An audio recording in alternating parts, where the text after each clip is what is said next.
Jadi ceritanya ada salah satu TKW Hongkong yang baru aja 1 minggu bekerja, tapi dia itu menelpon keluarganya mengeluh bahwa kerja di Hongkong ini sangat berat lah, yang beginilah, yang begitulah, sehingga mungkin keluarganya yang di rumah ini khawatir akan kondisi dia, keadaan dia di sini, dan dia memutuskan untuk pulang.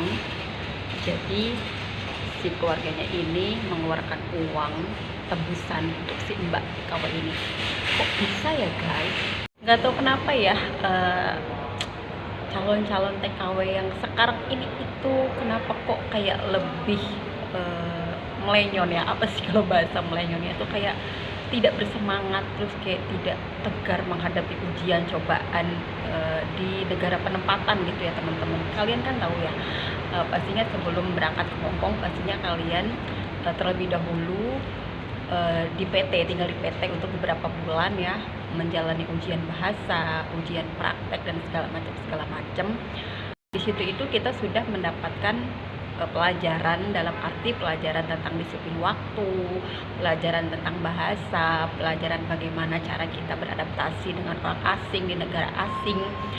Nah, ketika sampai di sini gitu ya, sebenarnya bisa kita pelajari sambil berjalannya waktu gitu ya, apalagi soal bahasa, soal pekerjaan gitu kan teman-teman. Ya kenapa nggak dijalani dulu gitu ya, baru 1 minggu loh, bayangkan gitu ya, secara kita itu beradaptasi dengan majikan itu selambat-lambatnya itu 3 bulan, selama-lamanya itu 6 bulanan lah ya teman-teman. Tapi kenapa kok baru 1 minggu sudah banyak sekali keluhan, terus juga udah nggak sanggup ingin pulang, sementara bukannya selama ini berbulan-bulan di PT juga sama toh nggak ketemu keluarga, terus juga harus bangun sesuai jadwal yang sudah diaturkan oleh pihak PT, harus belajar, harus segala macam ikut peraturan.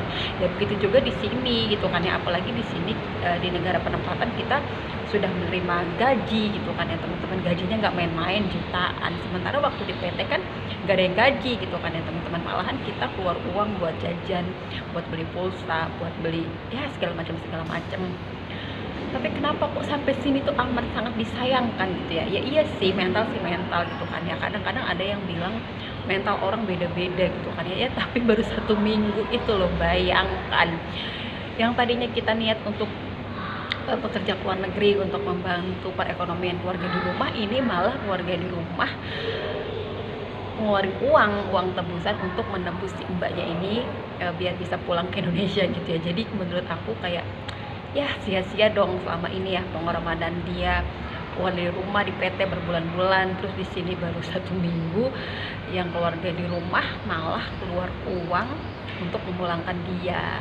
Jadi ganti rugi lah ya gitu ya, karena kan di PT juga dapat makan, terus juga kayak dia dapat pelatihan bahasa, dapat pelatihan cara bekerja di negara asing, terus juga kayak ngurus-ngurus dokumen dari awal sampai dia bisa terbang ke negara tujuan itu nggak basing-basing loh, harus terdaftar ke sinilah ke situlah segala macem lah, jadi nggak main-main gitu ya teman-teman. Tapi kenapa kok malah seperti ini?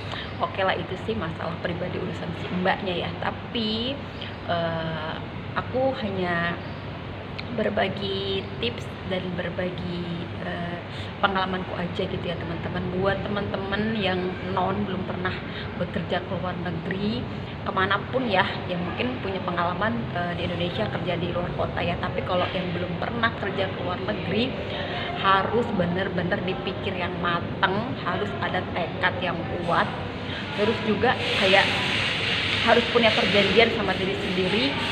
Kalau sudah sampai di sana, apapun yang terjadi akan saya jalani, akan saya kerjakan selagi majikan itu memperlakukan kita masih di batas wajar gitu ya teman-teman. Wajar artinya ya kita tidak menerima kekerasan fisik, terus kayak gaji kita juga diterima di tanggal yang sama di saat kita pertama kali masuk, istilahnya tepat waktu lah ya. Kalau misalnya telat sehari 2 hari oke lah ya. Terus kayak masalah nggak nemen-nemen banget itu kayak masih ya apa salahnya dijalani aja gitu ya teman-teman. Tapi kalau kalian yang ngerasa kayak datang ke sini melihat dari postingan-postingan teman-teman yang di Facebook bahwa di sini tuh enak, di sini tuh kerjaannya cuma main HP terus, di sini juga tiap hari Minggu dan tanggal merah liburan, belum lagi kalau lembur dapat uang dan segala macam.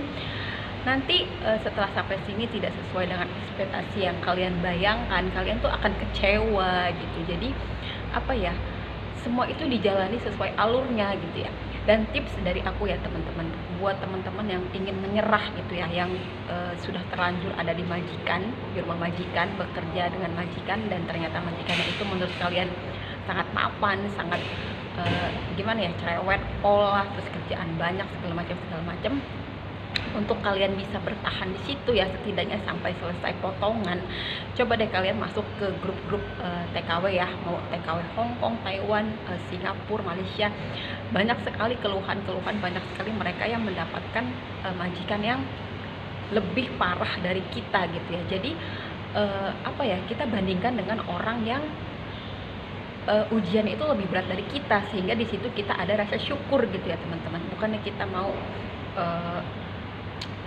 bukannya kita mau mensyukuri orang itu tidak baik dari kita apa gimana. Kayak misalnya nih ya teman-teman, aku gitu ya, aku punya bos yang cerewet, aku punya bos yang agak sedikit galak, aku punya bos yang dikit-dikit komplain, apa-apa komplain masalah kerjaan.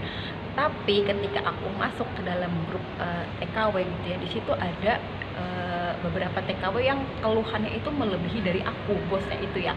Ada yang ngeluh katanya gajinya dipotong, perkara katanya dia boros air lah, boros listrik lah. Ada yang mengeluh katanya ngecas handphone itu dikasih waktu cuma 1 jam.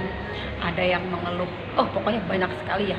Dan ternyata aku kayak bersyukur dalam hal-hal itu bos aku tidak seperti itu gitu ya. Mungkin oke lah bos aku cerewet, galak, dikit-dikit komplain, tapi kalau soal air, terus kayak soal casan handphone dan segala macam itu, aku masih bisa mendapatkan hak itu gitu teman-teman. Jadi kalau mau bertahan itu ada suara musik lewat. Jadi kita tuh harus membandingkan dengan nasib teman-teman yang lebih buruk dari kita gitu teman-teman, sehingga di situ timbul rasa syukur dan rasa semangat lagi.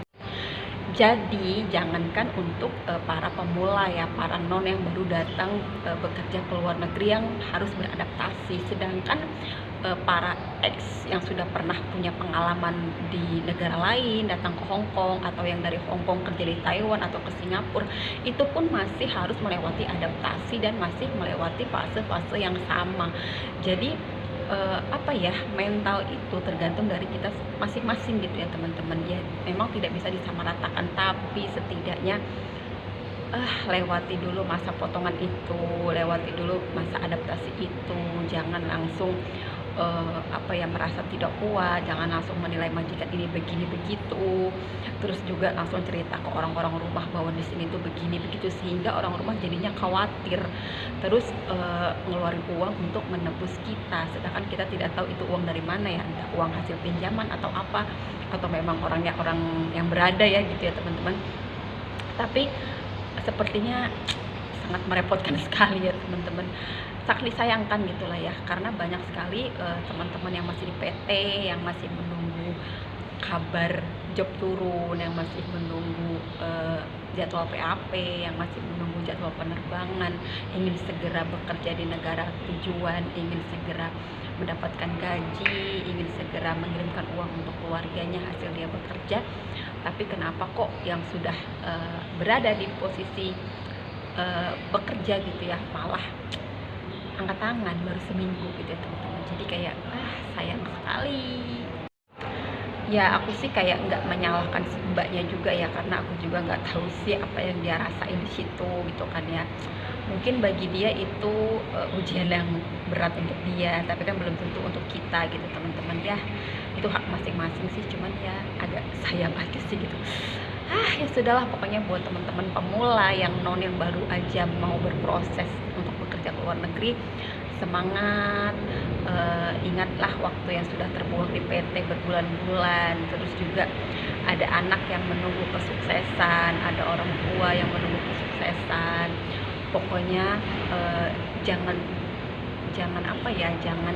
berekspektasi dapat majikan yang baik, bekerjanya sesuka-suka kita, bisa bebas handphone segala macem, karena setelah terjun langsung bekerja gitu kan, kita belum tahu karakter majikan, belum tahu cara kerjanya. Kadang-kadang apa yang kita pikir buruk belum tentu terjadi, kadang-kadang yang kita pikir baik-baik, oke, ternyata kenyataannya sebaliknya. Jadi mengalir saja, dijalani saja teman-teman, nanti juga lama-lama kita betah sendiri gitu ya. Pokoknya semangat buat teman-teman semuanya, para pahlawan devisa dimanapun berada. Terus buat teman-teman yang sudah jalan setahun 2 tahun, pokoknya kalian semuanya hebat. Terlepas dari ujian kalian di rumah majikan itu apa, bisa sampai bertahan melewati masa 1 tahun sampai finish, itu kalian sudah luar biasa. Semangat selalu, salam dari Hong Kong.